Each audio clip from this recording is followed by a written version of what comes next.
What is the biggest British stereotype? I don't believe in stereotypes normally because I believe it's not possible to classify a whole group of people based on the actions of just a few.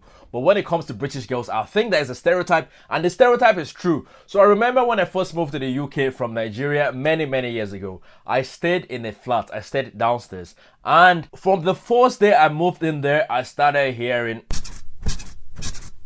like sounds coming from upstairs, and I was also hearing I don't want to mimic the sounds on TikTok, but you know what I'm talking about. I was hearing screams, like literal screams. So I kind of had a picture of what was happening. I knew what was happening upstairs. So I remember the first time I met Sabrina, and I hope she's not going to see this video because even though we're not in contact anymore, it's still going to be awkward. I looked at her and I was like, oh wow, so this is the person that is making all that noise. I obviously didn't say that to her, but that was what was on my mind. So I thought, you know what, maybe Sabrina is just a crazy person. Fast forward to a few years time, I moved to a different flat and the exact same thing happened again. So I said, you know what, maybe my neighbors are just crazy people. Coming from a science background myself, I decided I'm going to put this hypothesis to a test. I'm going to make myself the sacrificial lamb. So then I decided to get with my first British girl. And I'm just going to tell you, it is true. The stereotype is true.